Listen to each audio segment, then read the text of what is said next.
welcome to today's Pet Pawcast. I'm your host, Dr. Roberta Westbrook, and you're here with us at the Campus for All Animals, the Houston SPCA. I'd like to start by introducing you to our pet of the week this week, Flick. Flick is an adult male neutered cat who came to us as a stray, but he's very sweet, very cuddly, and he's now looking for his forever home. So we encourage you to come on down to our adoption center. We're open every day from 11 a.m. to 6 p.m. and we would love to have you visit with all the dogs and cats and puppies and kittens and rabbits that we have available for adoption. Well, today's topic is all about being interested in a career in veterinary medicine. If you or someone you know or love is interested in a career in veterinary medicine, hopefully I can help answer all the questions today to get them started. What inspired you to pursue veterinary medicine? So what inspired me to pursue veterinary medicine? When I was a child, I grew up on my grandparents' farm. My grandparents had a farm in Elgin, Texas, and we had lots of farm animals, chickens, pigs, goats, dogs, all kinds of farm animals. And watching my grandfather with those farm animals first sparked my interest in animals. And that just continued to grow throughout my childhood to where I eventually decided I wanted to have a career in animals. And I hadn't yet figured out exactly what that career would look like, but I knew that I wanted to work with animals. How did your family and friends react when you told them you wanted to be a veterinarian? You know, everybody was very supportive. My father was an obstetrician and gynecologist, and my mother was a nurse. So we had a background in medicine in our family. We did not have any veterinarians in our family, so it was something new. But in general, everybody was very supportive. Can you describe your educational journey? Yes. So I went to a college, Prairie View A&M University, right outside of Houston. And I majored in biology and I minored in chemistry. And a big part of my education at Prairie View A&M was being part of the Pre-Medical Concepts Institute, or PCI. And it was a program for students who are interested in medical careers. So I started that program right after my senior year in high school. I went to Prairie View for the summer and I got some of those really important basic science courses out of the way before I went on to complete my 4-year degree, where I got a bachelor's degree in biology. And then in my senior year in college, I applied for veterinary school and I was accepted to several veterinary schools and opted to go to the University of Missouri in Columbia, Missouri for veterinary school, which was a 4-year journey where I learned all about taking care of animals in a variety of species, and once I graduated and got a doctorate of veterinary medicine, then I could go on to take care of animals in my community and in my family. What was the biggest challenge you faced in your journey to becoming a veterinarian? You know, one of the biggest challenges that I faced in my journey to becoming a veterinarian was making it through veterinary school. It was very, very challenging. I was always a very good student, always made A's and B's, and I was very confident going into veterinary school. And I did well in veterinary school, but it was a challenge. The lack of sleep, the intensity, the amount of information that you have to retain, and the vast array of animal species that you're responsible for. It was a challenge, but I am so happy that I did it. I would have not made a different choice in my life, and I'm very proud of myself for getting to the point where I can help all the animals in my community. What are some common misconceptions people have about becoming a veterinarian?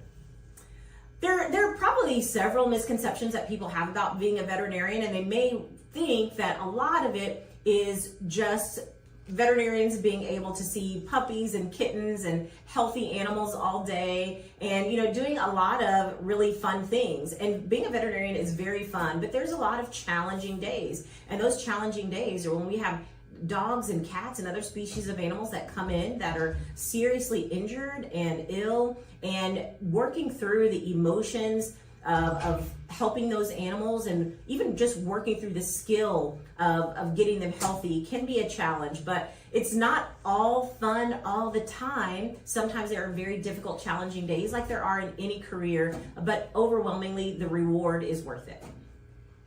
What was the moment that you knew that, yes, this career is for me?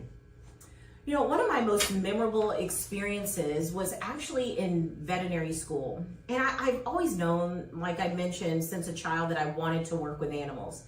But once I got into veterinary school, there was one particular case that really touched my heart. And for years, I couldn't tell the story without crying. And it was a Shih Tzu named Nikki. Nikki had come to the University of Missouri Veterinary Medical Teaching Hospital because he had slipped a disc in his back. He had what we call intervertebral disc disease. And because he had slipped a disc, he was paralyzed. And so Nikki went through surgery to have the extruded disc material removed. And he stayed in the hospital with us, learning to walk again for several weeks. Well, Nikki was my personal patient. I was the student assigned to Nikki's rehabilitation plan to try to get him to walk again. So day after day, morning and night, and even sometimes in the middle of the day, Nikki and I would do our physical therapy. We would go on swims. I would take him outside, and we spent a lot of time together. And for a period of time, it didn't seem like it was helping because Nikki still wasn't walking. And it was stressful because I wanted to see Nikki walk again. And I still remember the day that I came in the morning, just like I did every morning before then, and I walked into the ward where Nikki was housed, and when he saw me come in, he stood up. And I immediately started cheering, and I was saying, Nikki, you're standing up. He had never stood up on his own before, but that morning when I came in, he was excited to see me, and he stood up, and that really touched my heart. And after that, Nikki never looked back. After that, he was walking, and he eventually got back to normal. That's such an awesome story. Moving back to education, how competitive is veterinary school?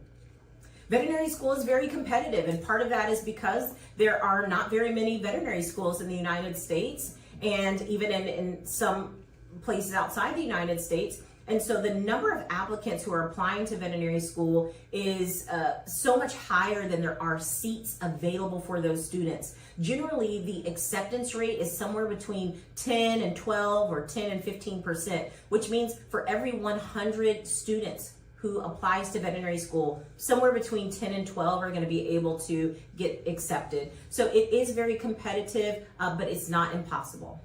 Do you have any advice for any students that are currently applying for veterinary school? If you're currently applying for veterinary school or working toward applying, I would say one of the most important things is to be well-rounded. So having good grades is very important, and making sure that you are studying hard, that you're responsible, that you take personal responsibility for your education. Because in veterinary school, nobody's going to wake you up in the morning and tell you to go to class and tell you when to study. So it's important to develop self-discipline, and it's important to develop good routines in studying and completing tasks. But be well-rounded, be good in education, have those skills for success. But also, if you can volunteer at a veterinary hospital during the summer or during your time off, volunteer at a shelter, get exposure to as many different types of animals as possible. This is also going to help you in your career path to becoming a veterinarian. Does the Houston SPCA offer any volunteer opportunities? The Houston SPCA welcomes volunteers on a daily basis. We could not do what we do without volunteers. So if you're interested in a career in veterinary medicine, please go on our website and look up the tab for volunteers and sign up. There's plenty of opportunity to just get hands-on experience with animals. And as you continue to get volunteer hours and accumulate that experience, more opportunities can open up for you. What types of veterinary specialties exist, and how did you choose your area of focus? You know, the interesting thing that some people don't know about veterinary medicine is we have most of the specialties in veterinary medicine that exist in human medicine. So you have veterinarians who are essentially general practitioners like myself, where I see a lot of different species across a lot of different health systems. So I can see animals that need dental care or cardiovascular care or gastrointestinal care or ophthalmic care. So I'm a generalist and a general practitioner. There are several different types of specialties that if a veterinary student has an interest in a particular body system and they want to be a specialist in that system, we have those as well. There are veterinary dentists and veterinary cardiologists and veterinary anesthesiologists that master the ability to anesthetize animals safely. There are veterinary ophthalmologists and neurologists and oncologists And there's so many different types of specialties, and the options are really essentially endless. Can you talk about our Vet Tracks program and how that helps veterinary students become veterinarians for the future? When I was in high school and college, I did not have a lot of hands-on experience with animals other than my personal pets. And again, pets on my grandparents' farm, but I had not worked in a veterinary hospital before I got into veterinary school. But what I did do was I took advantage of summer programs at colleges like the University of Missouri and Michigan State that had summer programs for undergraduate students who were interested in careers in veterinary medicine. And these summer programs allowed me to get the hands-on experience that I needed to be competitive going into veterinary school. Well, the Houston SPCA has started a similar program called Vet Tracks. And Vet Tracks is a summer program for undergraduate students who are interested in careers in veterinary medicine. And I hope that this program can help young people like myself who need more experience, more hands-on experience being around animals, working with the animals in order to be competitive in veterinary school. So this is a 10-week summer program that starts in June and runs through August. And we are going to be accepting applications beginning March 10th. So if you are an undergraduate student, you're interested in a career in veterinary medicine, please consider applying to our Vet Tracks program, where you'll be able to get hands-on experience with a variety of species here at the Houston SPCA this summer. Moving into life as a veterinarian, what does a typical day look like for you? You know, life as a veterinarian is very exciting, and it really depends on what type of veterinary practice or shelter that you work in, and the day can look very different. So generally, if you're working in a place like the Houston SPCA, where we see a variety of species and we see a lot of critical cases, it's very exciting, and the day is chock full of animals that can use our care. So coming in the morning typically means starting with those cases that are most critical. It means looking at emergency cases that have come in through our rescue ambulance. It means examining those animals, developing a diagnostic plan, determining whether they need blood work or x-rays or maybe neither of those. Then getting those test results and determining, based on the test results, what's the next best plan for this animal. Does this pet need surgery, or does it need just medical care and rest? And so these are the types of cases that we get in. And then hopefully, once the animal is healthy and well, we can spay them or neuter them and put them up for adoption and hopefully see them go on to their forever home. So our day is spent examining patients, making sure that we identify disease, that we can treat that disease, and we can get them on the path to health. But I also do exciting things like teach Texas A&M veterinary students all about shelter medicine. I also perform surgery like spays and neuters and amputations for patients who need it. And I also spend some time meeting with other departments in the shelter and making sure that shelter operations and processes run smoothly. So the day is full of exciting ways that we can ultimately help animals get into homes. How do you handle emergency cases that come in unexpectedly? Well, the Houston SPCA has a 24-hour rescue ambulance that takes calls from the community about injured animals and brings them in throughout the day. So we are really prepared all day to receive emergency cases. So part of it is just being always ready to receive emergencies. And a lot of those emergencies are fairly common. We get hit by cars, or during the summer we get animals that are suffering from heat stroke. So having an idea about the common cases that you may see and already having standard procedures to follow when those animals come in is usually how we handle them. So we always have a technician who's assigned to help with those emergency cases. We always have a veterinarian who is standing by and ready to take those emergency cases. And we have all of the tools ready at our disposal. So that is having blood work machines available, x-ray machines available, and other supplies like supplies to administer emergency fluids and other drugs. And it's really just about mental preparedness. What's your favorite species to work with and why? I love all animals, and I don't know that I have a favorite species. I think every animal that comes to me is unique in its own way. And so they all have something special about them, something special about their case that makes them all seem, very individual. But I work most commonly with companion animals like dogs, cats, and rabbits. How does exotic animal medicine compare to working with dogs and cats? One of the things that I love about working at the Houston SPCA is the wide variety of species that we see, including some exotic animals and wildlife.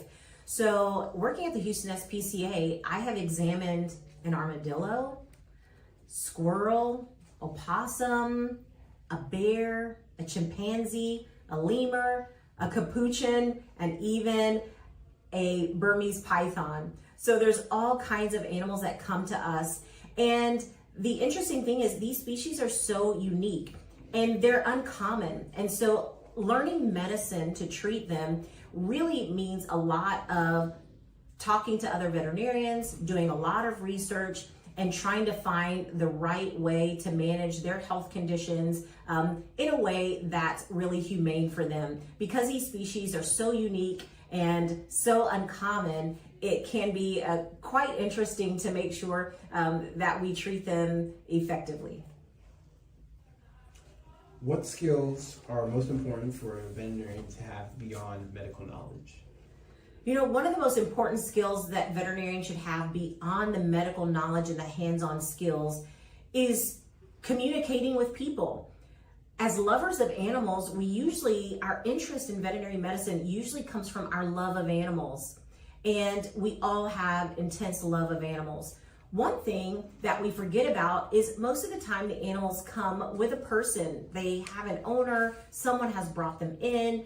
And so being able to have good relationships with people and being able to communicate with people who can give us information about their pet is really important. So having good communication skills is also a very important skill as a veterinarian. What qualities do you think would make a great veterinarian? I think great veterinarians are innovative. I think they're communicative. They have a passion for animals. They work very, very hard and are oftentimes very self-motivated. So those are the qualities that I see in some of the veterinarians that I think are the most talented. If you could go back, is there anything that you would do differently? I've really enjoyed my pathway to becoming a veterinarian. And although looking back and trying to think of things that I could have done differently or should have done differently, it's hard to determine whether those things would have made any difference positively or negatively. And I'm very happy where I am, and I'm very happy with the ability that I have to help animals that come across my path. So looking back, I wouldn't change anything about my journey. I'm really happy with all of the people who helped to support me to get to where I am. If you could give any piece of advice to your younger self, what would it have been? One of the things that was the best piece of advice that was given to me when I was younger is a piece of advice that was given to me by my brother, actually. And that piece of advice is, if it is to be, it's up to me. And I've always remembered that since I was a kid, which is, if I want something to happen in my life, if I want to achieve a particular goal or have a particular success or have a particular career, that if that's going to happen, it's really up to me to be self-motivated, to study, to research, to do everything that I need to do to achieve my goals. And I think that's the best piece of advice that I've been given and that I would give to other young people. What do you wish more people understood about veterinarians? I wish that people understood the passion that veterinarians have for animals and how this is our life commitment, and how when we are with your animal, maybe in the back of the hospital, or maybe it's after hours, or it's before the doors open in the morning, that we love on them, that we hug them, that we really treat them as if they're our own. What's the most unusual animal that you have treated? Back in 2008, here at the Houston SPCA, I had the opportunity to treat a chimpanzee that came to us through our cruelty and investigations department. And he came to us in bad health. He had not been on a appropriate diet.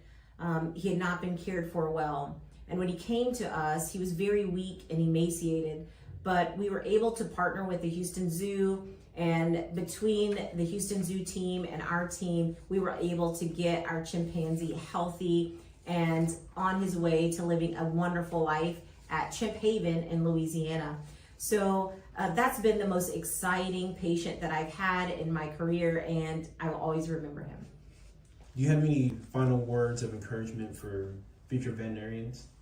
If you are an individual interested in a career in veterinary medicine, just go for it. It's a wonderful, very rewarding career, and don't give up. So if you feel like you're not ready yet or you're not there yet, then just get ready. Do the volunteer work, get the job, apply for the summer program, do whatever you need to do to make yourself feel ready to take that journey. We would love to have you in the career of veterinary medicine. Thank you guys for joining us on today's Pet Podcast and learning all about the way that I became a veterinarian and a little bit about the career itself. We encourage you to come on down to our adoption center and again, meet with our staff so that we can help you find your next pet. Thank you for joining us. We'll see you next week on the Pet Podcast.